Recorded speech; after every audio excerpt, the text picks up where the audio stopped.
This week's Four Questions Journalist Spotlight is brought to you by Leff's Atlanta Media, Atlanta's best journalist database. Subscribe at leffsatlantamedia.com. Welcome to another edition of our Four Questions Journalist Spotlight. We are talking today with Dr. Maria Boynton with V103, the People Station. Good morning. Good morning, Mitch. How are you? Whenever people are watching it, whatever time of day it is. Whenever radio people wake up during this pandemic. Yeah. Well, you're probably up way before me, I would think. It varies, man. It varies, well, Let's jump right in and start with a little bit of background. So first, I want you to talk about kind of where you've been and kind of that road that brought you to the People Station. And, oh, wow. And then we'll talk to, just the short version, I guess, right? Oh, woo. Yeah. I am a graduate of Albany State University. And while I was there, I was working at a station down there, and doing news on the college campus. And then I said, well, I'm going to go home. And I went home to Columbus, Georgia, worked at, the stations there, and went to the University of Georgia for a session. I'm pretty sure it was GAB, Georgia Association of Broadcasters, and met a gentleman there by the name of Pete Cunningham. And later on, got offered a position in Atlanta, Georgia, at WGST, the Georgia News Network, with Pete, and did that for a few years here in Atlanta, and then got offered a position over at the CNN Radio Network, and went there for a hot minute because I got married. Okay. And we moved to the Northeast, and I worked in New York, Pennsylvania, New Jersey, areas such as those, and then had a family situation, lost my husband, and came back home, and wound up at CNN Radio Network for a decade, and things happened, and they started walking people out with the cutbacks, and I think I was in the first wave. I saw you did one of my best friends, Chris Chandler. He got out before the walkout, and which was good, because I looked at him one day and said, "You're leaving me, aren't you?" He said, "How did you know?" And I said, "There's just a feeling." And so he was gone, and a little while after that, I started having another feeling, and my girlfriends were saying, "Nothing's going to happen," and you just know. And so they came in one day, and I'll never forget the HR lady with this, that face, this hardcore face. And I said, "Wow, they're just all around the room today." And so I do remember on my way out of the building, one of the CNN guards asked me, it was like there was he had no care in the world about I was being walked out. He said, "Hey, you going to keep your tickets?" Because we get basketball tickets at CNN. Right. He wanted to know if he could have my vouchers. And I said, "Oh my goodness." So I'm sorry. You said short version, right? No, that's okay. Yeah. I mean, I was over there. When did I leave? I got the HR walkout in 2002. Yeah. So from Turner Learning, and I can't remember what I did with my vouchers, but we had Thrashers and Hawks and Braves vouchers, right? Yeah. So, but I did work in New York. New York was part of that, New Jersey and all of that. So did work in all of those states, and then came back, got the boot from CNN, spent a couple of years out of work. One of those years I was devoted to my mom. She was diagnosed with cancer. And so spent that year in Columbus, Georgia, cooking and taking her to her treatments. She's in remission now, and but got a call from an old friend of mine, Harry Beadle, who said, "If you're ready to go back to work, there's a station in Atlanta. They're going to flip, from a music station to an all news station." Yeah. And that was All News 106.7, and got offered a position there, worked there, started getting these clandestine messages, I say, from folks, and found out it was CBS radio, and that was V103 and the stations there. And the rest is history, as they say. And I've been with them now for about 7 years. And that's where I have laid my hat for now. Yeah, that 106.7 was a great idea that never quite ended up being what we all thought it was going to be, right? It was a good experience. I Yeah. mean, it was a good idea. We went in, and I do remember we went in, and in flipping the station, we were turning it into a news station, which meant we had to do all of the new files, all of the new research, from a news perspective. And that was a good experience, doing all of that and meeting a lot of great people. Still work with some of the folks that I knew from CNN radio days. So that was, a good reunion, so to speak. And but yeah, it was interesting. Are they still there, Mitch? No, they turned out the lights a couple years ago. Okay. Yeah, Okay. yeah, Tim Darnell was there for a little bit, and Yeah. Drew was Drew. Yeah, Drew was there. Drew Nelson, I think, was there for a Yeah, bit. Drew Nelson. Yeah. Yeah. No, it was a great team over there. I loved working with them. But yeah, Michelle Wright was there. She's now over at WSB. SB. That's right. That's right. Mm-hmm. Yeah. All right. So now, fast forward. So now you're at kind of the duopoly there, right? AOK VEE. Is that right? Star94 and 92.9 The Game. We're all there together. Yeah. Okay. So to talk to us about what your role is, what your job is, and which stations folks will hear you on. Oh, you'll hear me on all of them. Okay. I'm the morning news anchor on V103 and WAOK. Actually, the position, it was news director and public affairs director. It is now news brand manager. Ooh, okay. That's even better. And public affairs director. So basically, what that means is I am the morning news anchor on V103 and WAOK. I'm the public affairs director, so you can hear my hour-long public affairs programming on all of those stations on the weekends, from Saturday through Sunday, depending on what station you're listening to. Sunday on all of them, on Saturdays on WAOK. And which means I am interviewing folks throughout the community on various topics when it comes to everything from immigration to homelessness to unemployment, things of that nature. Those are the type of interviews I am focused on, the community issues. And when it comes to things such as weather and obits and things of that nature, breaking news, don't, it's me. So you'll hear me. Some days I will attend events and people will say, when do you sleep? Because I hear you all over the place. I try to sleep, but if it is breaking news, if anything is happening in Atlanta that we get wind of, I have to be front and center. And yeah. Now we're. So what time? How early are you on air? What time do you start? First newscast is at around 5:30ish on V103 weekdays, and the first one on WAOK is at 6, and they go from 6 to 10 every 30. V103 about 5:30 to 9 every 30. Okay. Yeah. All right. And just for our listeners and viewers, what's the name of your public affairs show, just so we get that?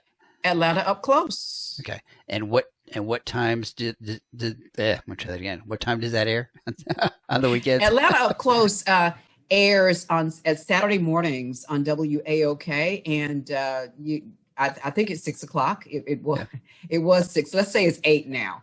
And we had a switcheroo. And then on Sundays, you can hear Atlanta Up Close on WAOK and V and 92.9 The Game at 5 a.m. It's at 6 a.m. on Star94. Okay. And I think I saw you can find those online too, right? The podcast. Oh, yes. Yeah. We're streaming them as well. Yes. Yeah, I thought so. Okay. Yeah. So, we're Odyssey now. It's odyssey.com. Okay. You can hear them, or you can go to the, different particular station sites as well. Gotcha. And what I'll do is I'll kind of add some web links in here too, so people can see them, and I'll put that in the copy too, so people can kind of see that too. So obviously the past year has been interesting. How obviously it's changed how you're out and about, but what else what's been the good and the bad of reporting over the last 14 months or so? I got to tell you, I'm a radio person, but a radio person who likes to go out. And I think what has happened with that is that it kind of kept me in. It kept me indoors, and I don't get out as much as I would have liked to. Staff cutbacks is another thing. You don't have the assistance that you would have had because a lot of companies, mine included, let go of quite a few people. So you're not out in the community as I once was. And when the pandemic first hit, we started doing the interviews in-house, and then we said, oh, this is real. This is not a fluke. You got to get out of here. So right. I got with engineering and said, I need you to get my team out. So I'm also over traffic. I am over the traffic department as well. So my news and traffic department, the engineers helped us get out, got us all of the remote equipment that we needed to be able to stay home and do our work. And so what you're hearing on air from me, I am at home doing it. And it works. It works well to the degree where my team is saying, we don't want to discuss going back. So I think that's one of the things. And so again, being able to get out there, I'm trying to work myself up to slowly trying to get back out into the community personally for that one-on-one connection because that matters. And so that's what we're doing. That's what I'm doing. During, of course, last summer's protest, we were out with our masks on. We learned how to utilize the mic on an extended painter's stick. Oh, yeah. I saw a lot of those 10-foot, those big extensions. Yeah, exactly.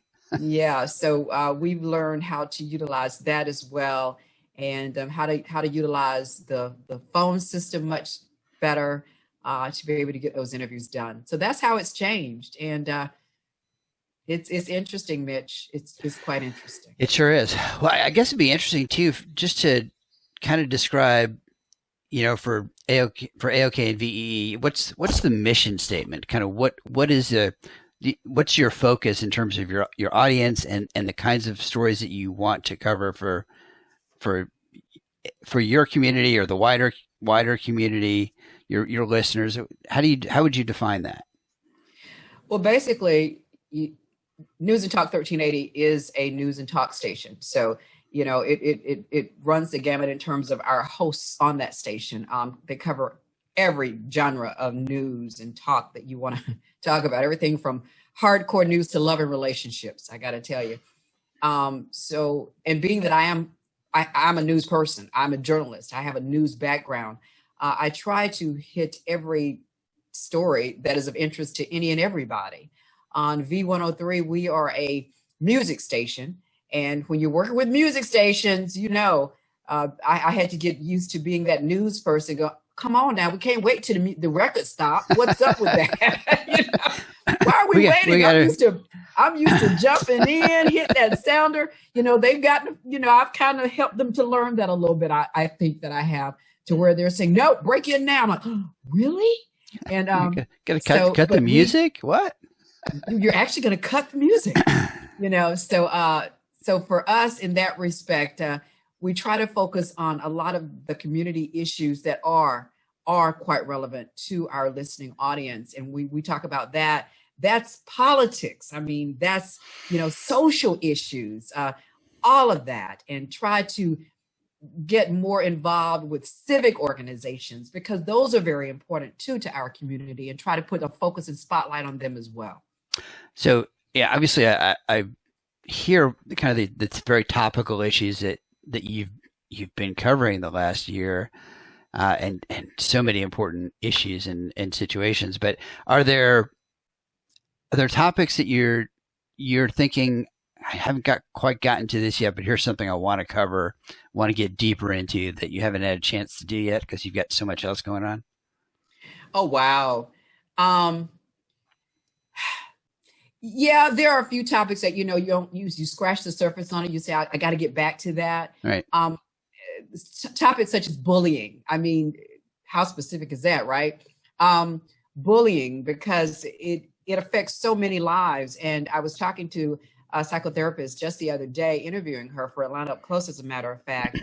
And we were talking about how things such as bullying affects not just the child, but the child who becomes the adult. And so that's one of the things that I like to focus more on. Like to focus more on to the area of unemployment, because during this time, so many people have been affected by joblessness. And then, of course, you have the state of Georgia now pulling the 300 extra bucks in unemployment insurance. So want to talk to people about how the pandemic affected them and how they made it work. And so those are just two of the issues, but immigration is another. We worked very well with the mayor of Atlanta when it came to ICE and the story that surrounded her saying we're no longer going to hold prisoners for you or detainees for you. Right. That was really big for us in that respect as well. But we've done a lot of reporting that I'm very proud of. Everything from Stone Mountain to last summer's rioting that emanated from, of course, the protests following George Floyd's death. We did a lot of good work and reached out to a lot of great people in the community, a lot of great people. So no lack of, for better or for worse, no lack of important topics to discuss. You're in Atlanta, man. Yeah, I know it. I mean, we do work in Atlanta and other cities, and people forget. If you've been in Atlanta all your life, you really don't have a feel for how Atlanta is, how big a city Atlanta is, and how important it is. Because everybody has a story. Everybody has a story, and there's a lot of great stories. I mean, we do history. Mm-hmm. Yeah, but we do a lot of work with small businesses in Eastlake and Clarkston, and and the immigrant community over there. And there's the entrepreneurial spirit over there is just incredible. People starting small businesses and growing them. It's just the idea is, like, oh, wow, what a great idea for a company. There's a woman I met who has a company that she makes like food out of insects, which you wouldn't think, but she's making a business out of it. People are, that's awesome. People do it. Yeah. Now you're asking, I can't remember her name off the top of my head now. It's really great. And, and want to do more on cities like Clarkston, most diverse city there is, and it's just great when I learn things and my mouth flies open like, are you kidding me? I get that. I get something interesting every single day. Today it's you, Mitch. Well, I'm glad I'm interesting. That's good. Good. This is really interesting. All right. So let's get into a little bit of the fun part now. So tell me something. That wasn't it? Well, that was kind of the businessy part of it, right? That's the work. That's the work part of it. But tell me something that's kind of cool and fun about Maria that people might not know about. Like Chris Chandler. People were surprised, like, oh, Chris plays the piano. I was like, so he does, and he's really good. What about Maria? And I used some of his piano playing as bumper music for his segments. That was kind of fun. But what about Maria? What do you do when you're not doing the radio? Sleeping? When I'm not sleeping. I love doing theater. Did a little bit of theater at the Porter Sanford Performing Arts Center with Step Stewart. We redid Night Mother, the Pulitzer Prize winning play. We did it, and it's just two characters in there, two roles, 84 pages of script, man. Wow. And and we did that. I like doing those kinds of things. Appeared in a couple of movies. No big roles, just being myself, basically. Being a reporter in a movie. Yeah. Which movies were you in? Now you're asking me. Yeah. Are you going to edit this? Because I got to tell you, now you're asking me stuff. The name of the movie was, gosh. That's all right. We'll come back to that. We'll come back to it when you think of it. Because I've seen so many. Well, no. The movie was Black Lives Matter 2, TOO. Okay. It was Black Lives Matter 2, and it was the story basically of heroes of the civil rights struggle, Harriet Tubman, folks such as herself, who basically came back to testify against the Justice Department. Okay. So that was one of them. And then there's another movie that is yet to be released. It's called Karen. And in that movie is Ben Crump. He happens to make a cameo in that particular movie. Oh, cool. And they Okay. able to sit down and do a great interview with him. And we were just weeks away from the start of the George Floyd trial when he and I sat down. But yeah, so that's what I like to do that as well. It's fun seeing our local reporters pop up in shows and movies. I was watching this Daniel Radcliffe TV series on TBS, and I saw Mike Dunstan pop up a couple of times as the reporter at the end of it, and it's like, wait a minute, that sometimes you glance away and you hear the voice, like I know that voice. Then you rewind it. Oh, I know that guy. But it makes it more fun. And being in Atlanta, we have such a great entertainment industry. We have that opportunity for folks to do that kind of thing. All right. So tell me, the lightning round here, as I like to say, what's the last book that you've read that you want to admit publicly? Becoming, Michelle Obama. Okay. I've had a couple of people tell me that one. Still reading it. Yeah. I have about 5 books I'm in the middle of. All right. Favorite Atlanta restaurant? Oh, wow. Favorite Atlanta restaurant. I have to say Hal's. Steak like butter, man. Yeah. Okay. Good choice. Yeah. All right. Favorite guilty pleasure. Uh-oh. The eyes go wide there. What's that one? Oh, wow. Netflix. Okay. Local getaway. Place you like to get away when you can get away. Well, when we could get away. Where do you like to go? And it doesn't have to be it can be a place you like to hike or bike or just sit on a hill or something. Oh, wow. I have to tell you, I'm from Columbus, Georgia. So the place I like to get away to is to my mom's house. And, and I've been able to do that during the pandemic. That's where I've been getting away to, and just being able to be with her and, during that time. But before pandemic, I like Lake Lanier, being able to go there and just watch the people watch. And then I just love to drive around and seeing the awesomeness of the foliage and the colors. And when I lived in the Poconos in New Jersey, I mean, just to drive through the Delaware Water Gap and to see the beauty, and I say, Lord, look what you have done. And it's just awesome and just beautiful. And when I can see all of that, whether it's a drive to the winery or, whether it's a drive to see the on the banks of the Chattahoochee, I'm just totally in awe every time I go to either of those spots or drive along the roadways and to see the extreme beauty of nature. So that's what I'm into. Okay. So favorite non-work hobby?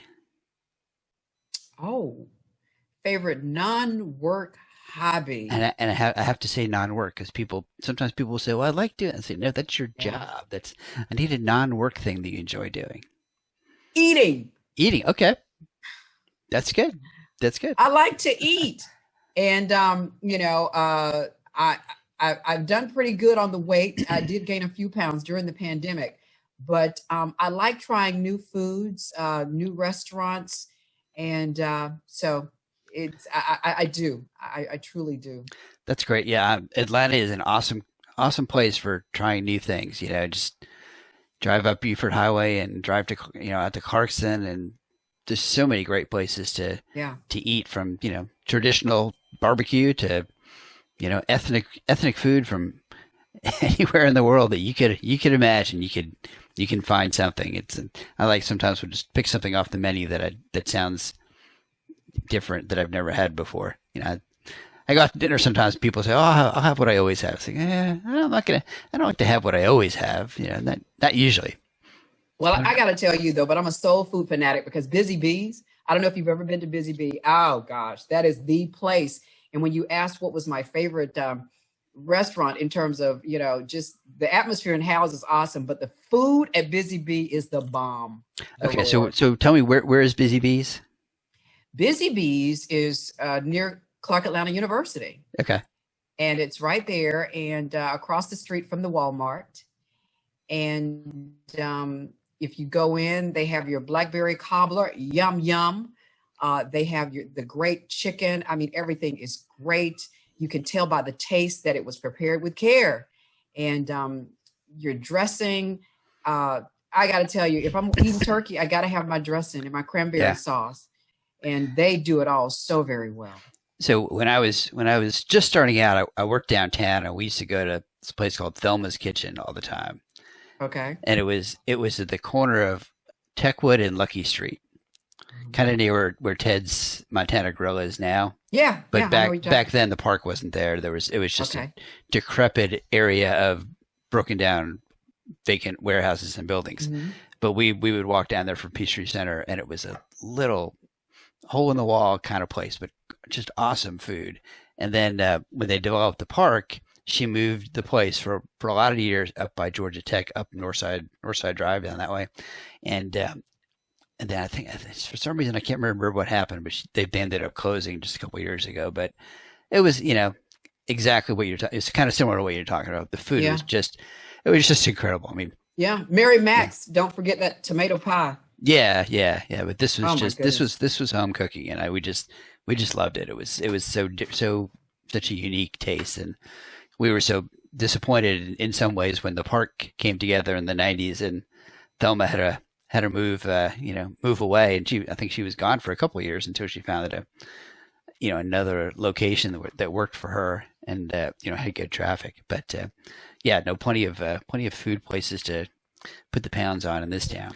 All right, so we've been talking with Maria Boynton, who is on WVEE, WAOK, 92.9.